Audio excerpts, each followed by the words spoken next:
Conhece-te a ti mesmo é uma inscrição que estava posta numa das paredes do templo de Apolo em Delfos.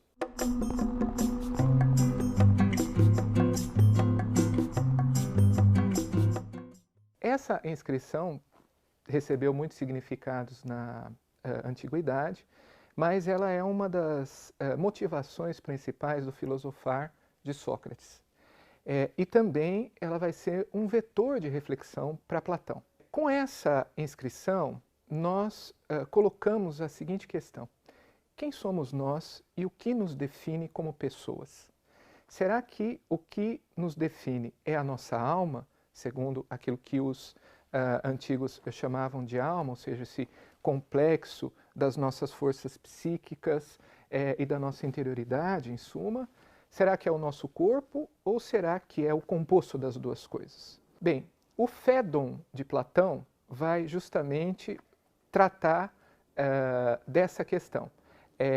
O que é a alma, se ela é imortal e, em última instância, se o ser humano tem um destino à imortalidade, se resta algo em nós que sobrevive a esse nosso ser sensível, ou se nós simplesmente nos dissolvemos e desaparecemos. Essa é uma questão que toca a todos nós. Então, Sócrates vai justamente dizer que, no início do Fédon, que a filosofia é uma meditação sobre a morte. O que significa isso? Bom, então, o Fédon é um diálogo que faz parte do ciclo dos diálogos de Platão, que nós chamamos sobre a morte de Sócrates. Então, justamente a cena inicial do Fédon é a cena de Sócrates já preso, ele havia sido acorrentado e ele está rodeado pelos seus discípulos e pelas pessoas do seu círculo, e então ele está se despedindo. Ele vai fazer um último diálogo com os seus discípulos de despedida. A questão da morte aí é lógico, então, é premente, porque Sócrates está às vésperas de ser executado, isto é, de tomar o veneno, a cicuta, a que ele tinha sido então condenado pelo tribunal. É muito interessante nós pensarmos que, por exemplo, no discurso de defesa de Sócrates diante da Assembleia de Atenas, diante do tribunal que o estava julgando, na apologia de Sócrates de Platão, Sócrates diz que a morte para ele é um enigma. Ele não sabe se a morte é a aniquilação total do ser ou se a morte é o convívio com aqueles grandes homens que nos precederam, com as pessoas que nós admiramos, e também a felicidade dada de uma maneira eterna, isto é, na imortalidade, naquilo que a mitologia grega chamava das Ilhas dos Bem-aventurados, e então haveria uma felicidade pós-mortem, ou se haveria uma espécie de condenação pós-mortem também. Ele diz que ele não sabe isso, mas, entretanto, ele, justamente porque ele não sabe, ele não teme a morte. Agora, no Fédon, justamente o que vai ser dito por Sócrates é que haverá, ou precisa haver, uma reflexão sobre a alma, sobre o corpo, e se a alma, então, é imortal. Então, o vetor de reflexão agora de Platão vai mudar justamente a partir de um núcleo de preocupações que Platão vai herdar da escola chamada pitagórica, para a qual a alma é imortal, nós sobrevivemos, se não na nossa personalidade, mas a alma do ser humano sobrevive após a morte, após a dissolução do corpo, e a alma também transmigra de corpo para corpo. Ela pode retornar, por exemplo, na forma de um animal, na forma de outros seres humanos mais elevados, ou eventualmente se unir ao mundo do divino. Então é isso que os pitagóricos chamavam de metempsicose, isto é, a transmigração das almas. Então, Sócrates, o diálogo se abre com essa cena patética de Sócrates se despedindo. É dito que somente Platão não estava. Isso é uma frase que ficou bastante conhecida e citada do Fédon, porque se remete a essa ausência de Platão, da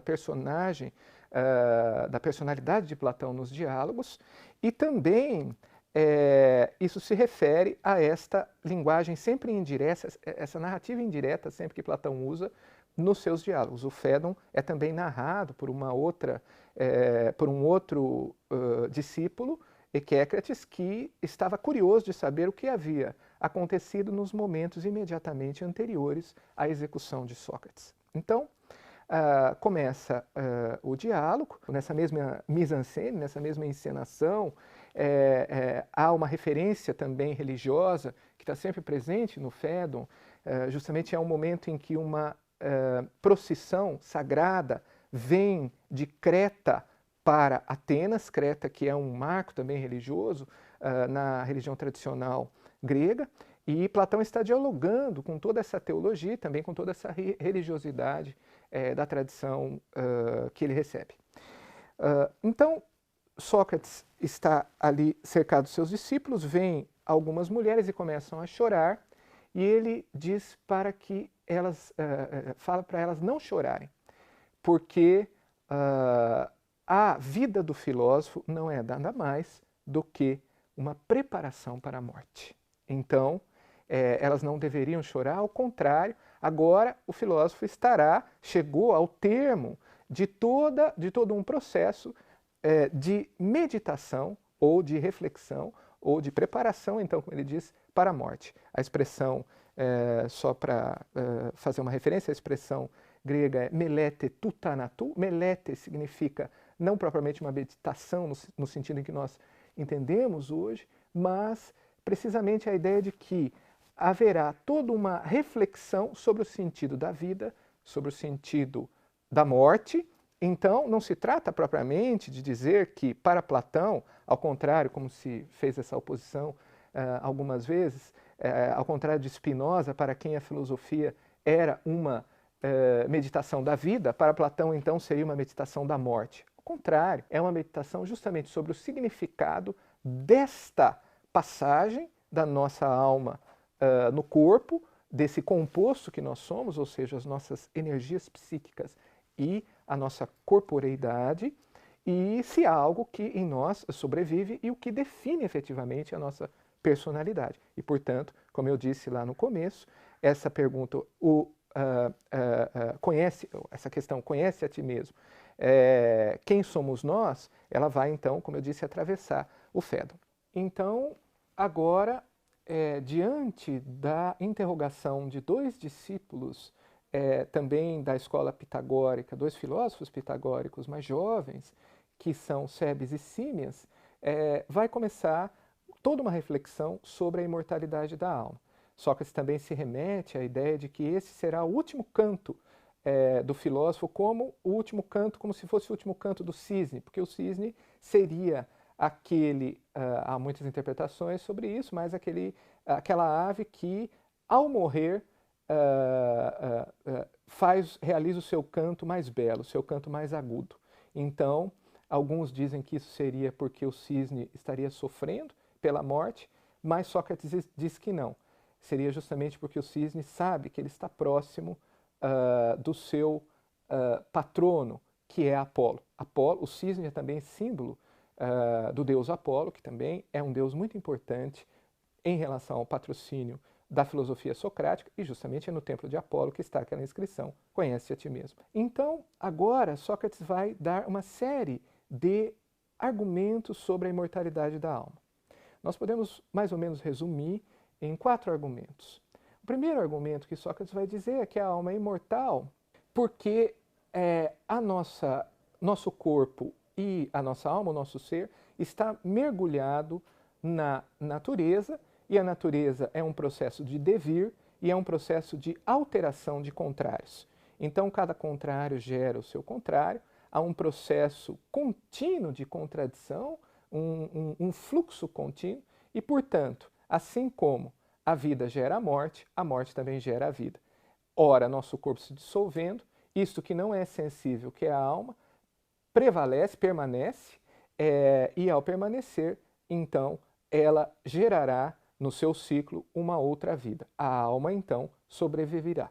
Vai sobreviver por causa justamente dessa sua característica não composta, simples totalmente, mas também, sobretudo, esse primeiro argumento é o argumento dos contrários, sobretudo porque cada contrário gera o seu contrário. Bem, há uma interrogação desses interlocutores de Sócrates, e aí é dado o segundo argumento. O segundo argumento é o argumento da assim chamada anamnese, ou seja, da recordação.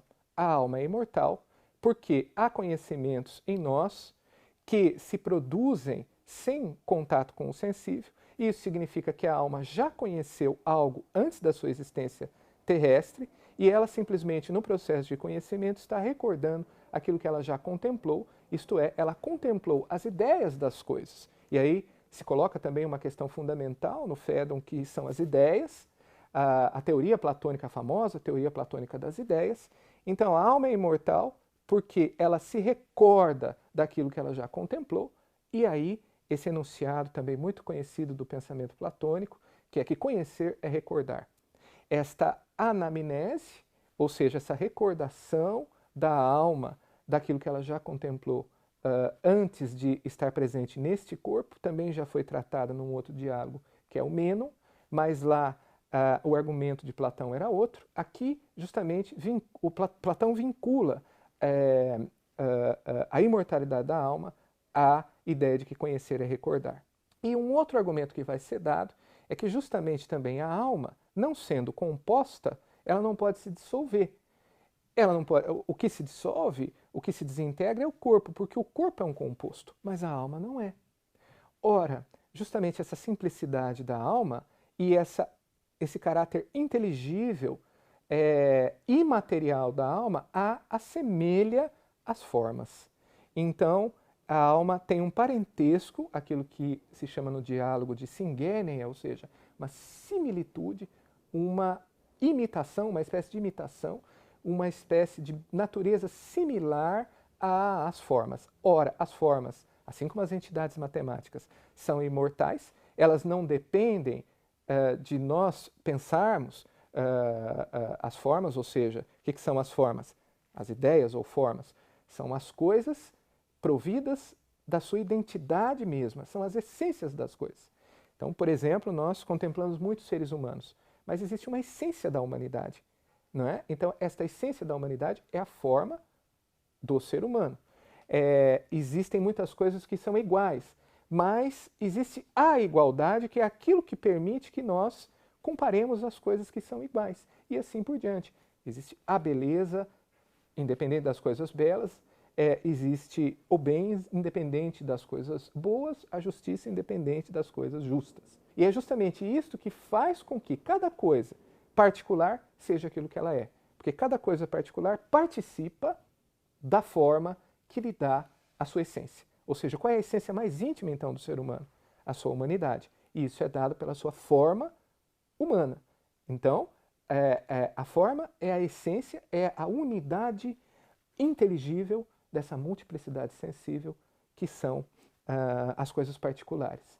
Mas a forma, ela é eterna, ela é imutável, ela é simples. E a alma, porque ela tem esse parentesco com as formas, ela também é imortal. Então, esse outro argumento, esse terceiro argumento, que é o argumento da similitude, do parentesco. Mas aí, Sebes e Símias vão colocar objeções a estes argumentos de Sócrates, vão dizer que, de qualquer modo, a alma, em relação ao argumento dos contrários, a alma pode transmigrar, segundo o argumento pitagórico, de um corpo a outro, mas assim como um tecido que é produzido e que vai sendo usado por várias pessoas, ela vai, num determinado momento, na última presença no corpo, se desgastar e também se dissolver. E também a ideia de que a alma seria uma espécie de produto imaterial independente da materialidade de um determinado corpo, é dado o seguinte argumento: é como se o som produzido por uma lira fosse, claro, ele é independente da materialidade da lira. Entretanto, sem o suporte da lira, o som não pode ser feito. Logo, isso não é uma prova convincente da argumentação que Sócrates havia dado. Sócrates, então, diz que ele precisa refazer o seu percurso, ele vai fazer uma espécie de narrativa autobiográfica, dizer que antes ele pesquisava o mundo natural, mas que agora ele descobre, então, uma filosofia que dizia que o princípio de todas as coisas não é material, mas é imaterial. Ele se remete ao filósofo Anaxágoras, para quem o intelecto imaterial é o princípio de todas as coisas na natureza, mas que ele acaba se perdendo também numa reflexão, confundindo o intelecto com as coisas naturais. E Sócrates, então, agora tem que empreender uma segunda navegação. Isso é um termo muito comentado, o significado desse termo no Fédon, mas segunda navegação, no vocabulário náutico grego, quer dizer justamente uma nova forma de navegar. Por exemplo, quando nós deixamos de navegar a vela e passamos a navegar com o remo. Então agora Sócrates vai mudar o seu ponto de vista e vai dar um argumento puramente intelectual para a imortalidade da alma. Ele vai dizer o seguinte: a alma é imortal porque o conceito de alma, a alma como princípio de vida, implica necessariamente o princípio de vida. E o princípio de vida exclui necessariamente a morte. Então, a alma é definida pelo seu próprio conteúdo conceitual, isto é, vida.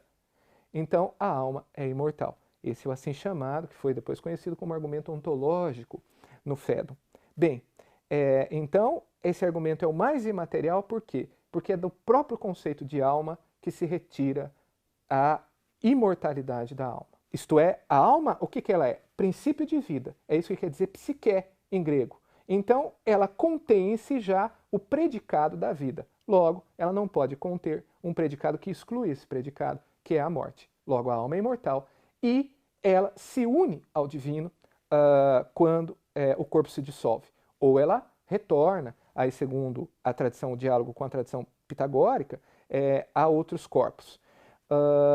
Então, agora o diálogo se encaminha para o seu final e há uma cena patética novamente, porque Sócrates agora vem o carrasco para lhe oferecer a cicuta.